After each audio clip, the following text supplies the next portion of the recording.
Et yo tout le monde, c'est Crystalis. On se retrouve aujourd'hui pour une vidéo siège, la première de la chaîne YouTube. Donc on est sur des sièges de type G1 en général, et le contenu de la chaîne sera énormément orienté vers les combats de guild, de guild world. Je réfléchirai aussi au fur et à mesure si je ferai pas de temps en temps des vidéos rush hour ou autres, mais bon, ça c'est plus de l'anecdotique. Donc pour présenter un peu le compte, c'est un compte qui fait régulièrement gardien en arène, J3 gardien avant la mage, maintenant plus entre G1 et G3. Donc à voir si ça continue avec la suite du contenu. En général la RTA par contre, voilà, c'est plus un contenu sur lequel je slack un petit peu plus. En général je vais plus essayer de les gratter via des petites compos en début de saison à base de Lucian Kaki. Bon, maintenant, vu que j'ai eu de nouvelles acquisitions, je fais des offenses un peu plus rigolotes. Mais voilà, le contenu RTA, vous attendez pas à avoir des vidéos de ma part faites dessus. C'est pas vraiment un contenu que j'affectionne particulièrement. A contrario, de pouvoir justement faire du PVP, PVE, la tour en fer, etc. Enfin voilà, c'est plus là-dessus qu'on va pouvoir retrouver. Donc pour présenter un peu la guilde, donc c'est la guilde Ouroboros, dont je lead un peu cette guilde. Ça fait depuis maintenant plus d'un an, je dirais qu'on commence à essayer de redonner un souffle à la guilde et c'est en très bonne voie parce que après les derniers tournois, on a à chaque fois frôlé de pas loin le haut G1 voire début G2. Donc on continue un peu dans cette lancée, essayer de se motiver entre nous, d'aller le plus loin possible. Si jamais vous voulez rejoindre l'aventure, bah écoutez, n'hésitez pas à nous rejoindre. Les recrutements se passent notamment sur Discord. Donc vous pouvez toujours envoyer un message in-game en postulant et puis on vous renverra le lien du Discord. Et puis je pense que voilà, j'ai fait le tour. Sur ce, on est parti pour les premières offenses. Donc là, première offense, donc on part sur l'offense Dot Ember Trix Rika. Donc c'est runage violent Will pour Ember et Trix et Rika plus Tesper. L'objectif c'est de se dire on tank le T1, on strip les buffs avec Trix, on pose les dots avec Rika et puis Ember éclate le reste. Alors si jamais vous pouvez remplacer Trix par Nora ou Ember par Nora, voilà. Les deux se valent, il y a plusieurs variantes à celle-ci. C'est pas une offense qui est super safe mais qui en général peut passer pas mal de trucs en vrai. Donc déjà là on voit en plus un cas de figure où bah, ça se passe plutôt mal. Parce que le Trix ne strip pas tout. Derrière, on se fait bah, sortir le Trix en vrai. Donc déjà, ça nous met pas bien. Mais mine de rien, j'abandonne pas parce que je me dis qu'il y a peut-être encore un angle où quelques proc Vio et d'Esper ça peut le faire. J'arrive à sentir le Chandra, donc là je me sens bien. Je me dis il faut au moins avoir le stun sur Giselle et il passe. On sort le Byung-Chul et après il nous reste plus que Giselle qu'on sort. Et c'est GG. Deuxième offense, offense Nezuko Léo Angela. Donc une offense qui a été leak par Jinx, un youtubeur aussi sur War qui a commencé récemment. Que je vous conseille de suivre parce qu'il fait pas mal d'offenses justement qui sortent un peu de ce qu'on voit habituellement. Donc dans ce cas de figure là, bah, l'offense est plutôt résiliente. Comme il le dit lui-même, c'est une offense 95% win rate où on peut l'envoyer en full auto. Comment elle fonctionne? Bon, commençons par le plus simple à expliquer. Léo qui est là pour brider la speed. Comme ça on est tous au même niveau, pas trop de problèmes. Ensuite, la Nezuko O qui a un passif qui fait que lorsqu'on touche un shield qu'elle a sur elle, elle contre-attaque avec son sort 2. Donc qui triple hit, réduit KTB et stun. Et elle se met le shield à chaque tour en perdant de la vie. Et derrière, on a du coup Angela, donc un mob qui va venir justement poser un shield sur le personnage qui a le moins de vie au début du tour. Cleans aussi 2 debuffs comme Rakuni. Et puis qui sustain S1 et qui sustain passif aussi. Sachant que les boucliers qu'elle pose, donc sur son sort passif ou son sort 2, lorsque l'adversaire tape dessus, ça va renvoyer les dégâts. Donc on va dire que la team est plutôt résiliente. Comptez dessus à mettre pas mal de multi ou de contre-attaque sur Nezuko. Essayez de mettre le Léo full tank, ce qui est pas du tout mon cas parce que pour le coup je l'ai mis en Vio Destroy. Le mieux c'est même des fois de le mettre en full broken, full tank pour être sûr qu'il meurt pas. La Angela, je me suis amusé à la mettre en violent revenge, comme ça permet de sustain même quand elle ne joue pas. Et puis voilà, l'offense marche plutôt bien. Les cheats permettent justement de pouvoir un peu encaisser une partie des destroy des mobs adverses. Et puis voilà, l'offense a été clairement envoyée en automatique, même si c'est le replay, même dans le jour du combat, je l'avais aussi envoyée en auto, et elle est très bien passée. Et le Byung-Chul qui meurt du renvoi de dégâts, et c'est GG. Donc on enchaîne directement avec l'offense d'Anu, Ferelia et Miael. Donc même chose, une offense qui est proposée par Jinx. Je la trouve super drôle, honnêtement. Parce que bah, déjà, c'est pas ce qu'on a l'habitude de voir. Elle est plutôt résiliente. Je dirais que ça marche un peu sous la même idée de dire on a 3 mobs full tonk avec du multi-hit qui vont venir tuer petit à petit l'adversaire. Alors pour être bien sécure en général, mes 3 personnages je les ai mis au palier 271. Comme ça ils sont assez rapides pour pouvoir jouer régulièrement. Tous en vieux wheel. Mais je dirais que de temps en temps mettre un vieux destroy sur Danu ça peut être intéressant dans certains combats, dans certains cas de figure. L'ami à elle, c'est pas celle qui lui est proposée de base, lui il y va avec Yona, mais je ne l'ai pas. Donc je n'ai pas le revive du coup de Yona, mais j'ai quand même le buff def et l'immune de Miael, qui sont mine de rien bah, très intéressants au final, font que la team fonctionne également comme ça. Et c'est GG.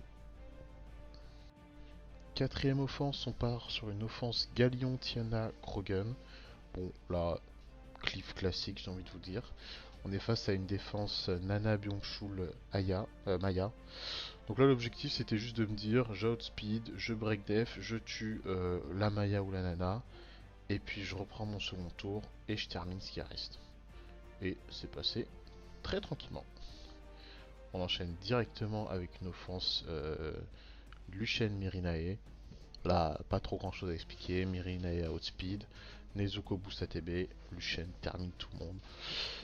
Vu qu'en face c'est un Zen qu'on a, je me dis que je suis confiant sur mes Swift. Ça m'étonnerait que la défense soit en shield. Et puis voilà. Offense suivante, donc on part sur une offense Velasca, Tilasha, Léo. Donc l'offense est assez simple. On essaye de prendre le T1. On va sortir un mob avec Léo. Donc là en l'occurrence Giselle c'est qui m'embête le plus. Ça donne du coup le stack à Velasca qui joue directement et qui fait son AOE. Donc j'avais tapé un peu sur le chariot pour essayer de sortir dès le début avec la Velasca, ça n'a pas suffi. Mais bon, pas très inquiété parce que le temps que Ashur y arrive, nous on arrive à le tuer. Offense suivante, Miyang, Adriana, Siri. Bon l'objectif, outspeed, tuer Byung-Chul, puis gérer le reste. Honnêtement, la défense en face avait pas l'air très très forte, je pense que j'aurais même pu y aller avec la variante Ikaru. Ce qui m'aurait permis de pouvoir tuer le Byung-Chul à open. Et au tour suivant sortir directement un autre mob, mais bon, au final c'était plutôt tranquille. Et c'est GG. Septième offense, on part sur une offense Feinyang alia Velajuel. Une offense plutôt résiliente. Malgré que partir avec ces trois là face à Gapsu, c'était pas la meilleure idée. En plus de ça, j'avais pas changé mes artés, j'avais pas changé mes runes. Ça je l'ai remarqué en faisant le montage justement pour les overlays de runes. Que j'avais pas mis de réduction de dégâts. Ma Alia avait un runage qui était plutôt lent pour les runes que je possède. Donc honnêtement, pendant le combat, il y a eu quelques fois où j'ai eu des frayeurs. Je pense que si je l'aurais perdu, je l'aurais un peu mérité. Donc offense, c'est pas recommandé forcément face à celle-ci, malgré qu'on puisse quand même s'en sortir. L'autre chose que j'ai regretté aussi un peu, c'est de ne pas avoir mis de set Destroy dans ma team. Parce que vu tous les soins que Gapsu et Shazam pouvaient procurer, j'aurais pu mettre le Feignant en Destroy. Étant donné que mon Velajuel avait de grandes chances de jouer avant le Théomars. Donc pouvoir mettre du coup le Feignant sous immune et pas avoir de problème T1. En général, c'est vrai que le Feignant, je le mets en immune quand il est face à des Ashur ou face à des Tessarions pour éviter de se faire sortir à l'open. Mais dans ce cas de figure là, j'aurais pu lui mettre une variante Destroy. Bon, Ça fait que le combat dure un peu plus longtemps. En plus, comme j'ai vu tout au long du combat, il y a eu pas mal de fois où on était à pas grand chose de sortir le Gapsu.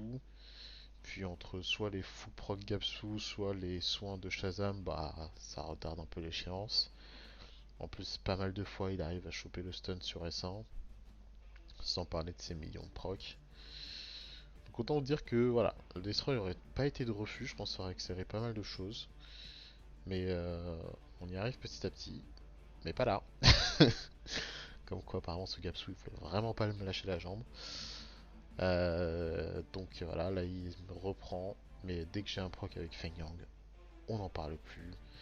Puis après il reste que Shazam, bon, qui va essayer de faire un peu de résistance, mais c'est pas ça qui va lui permettre de gagner, parce que bon 3v1, on le gagne assez aisément. Et sur ce, c'est un GG. Offense suivante, on y va en Karkano, Mio, Rakuni. Donc on va taper la défense Chandra, Byung-chul, JCL Light, je sais plus son nom.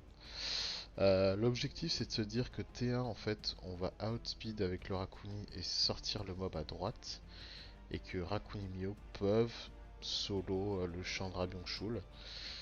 Il n'y a qu'un seul sort sur tous les sorts adverses qui peuvent potentiellement tuer Mio. Mais en général, si on gère bien à sortir le Chandra assez rapidement, c'est pas trop un problème. Alors j'ai fait deux erreurs dans cette offense, c'est que j'ai pris le preset de Mio que j'avais, qui est pas bon. Parce que déjà il est en immune au lieu de mettre en destroy pour pouvoir permettre de gérer plus facilement le Byung-chul sur la fin. Et en plus ma Mio n'était pas à 100 crit. Et ça malheureusement je vais le regretter. Parce que le Chandra était à pixel de mourir. Vraiment pixel pixel. Et bah derrière, il arrive à reprendre un tour pour pouvoir sortir la Mio in extremis juste avant de mourir. Donc j'avoue qu'à ce moment-là, j'avais un peu le seum, mais bon, ça m'apprendra à parler les mobs correctement. Donc pour la dernière offense, on y va avec Ariel, Camille, Bélial. On retourne sur la même défense, voilà. J'y vais un peu sous le coup de la rage. J'aurais dû y aller comme ça dès le début, j'avais envie de garder un peu les offenses safe, mais bon, autant vous dire que je l'avais un peu en travers de la gorge, le kill Mio à pas grand chose. Donc là le combat commence, le but que Belial meure, ce qui est le cas. Ensuite on essaye de tempo en commençant à enchaîner un petit peu le Chandra, vu qu'on sait que la Giselle Light meurt dès que Belial revient. Après c'est au tour de Chandra d'aller essayer de le tuer, donc c'est pour ça qu'on commence un petit peu à stacker le Destroy même dès le début du combat parce que j'étais confiant sur les dégâts sur le mob de droite. Honnêtement, ce que j'ai fait une petite erreur, enfin une petite erreur, j'ai fait un mauvais move, c'est que pour essayer de tuer le Chandra, j'ai claqué je crois le S2 de Bélial alors qu'en vrai il lui restait pas grand chose à ce moment-là. Je crois que c'est pas là, c'est après. Il lui restait genre pixel HP, j'aurais pu juste le finir avec un 101 tranquillement et garder le sort 2 pour le prochain tour pour essayer d'enchaîner Byung-chul. Donc c'est à ce moment-là, voilà, je fais le sort 2 alors que vous pouvez tuer sort 1. Bon, c'est pas grave, l'offense était résiliente. Le Byung-chul n'avait pas de set destroy, donc on va dire que c'était bon pour moi. Je pense que ça aurait été un peu plus compliqué sinon. Des alternatives à Ariel, ça peut être par exemple une Rina, un Windy, même un Guillaume, ça peut être une bonne idée. Mais bon, on va dire que là, c'est passé avec le Ariel comme ça. Sachant que c'est même pas les meilleurs runages que j'ai sur eux, dans mes presets. Mais en général, avec ces runes là, ça fait le café. Un peu déçu que le Bélial n'ait pas crit sur élément opposé. Mais bon, c'est pas ça qui va nous empêcher d'aller chercher la victoire tranquillement. La Camille est là pour le stack, le destroy petit à petit. Au final, on le sort et c'est GG. Des briques du siège, donc du coup, on finit sur un 9-1. Ah, une défaite un peu amère, parce que honnêtement, je pense qu'elle aurait pu passer. Mais voilà, ça m'apprendra à parruner les mobs correctement, donc tant pis, une défaite. Derrière, on a réussi à avoir deux victoires en défense. Je vous montrerai peut-être la prochaine fois les défenses qui sont posées, mais sachant qu'ils n'ont pas des runage que je voudrais. J'attends un peu la mise à jour de siège qui arrive bientôt. Donc voilà. Donc écoutez, d'ici la prochaine fois, n'hésitez pas à liker, abonner, partager la vidéo pour soutenir la chaîne. On commence tout juste et puis je vous dis à la prochaine. Ciao ciao.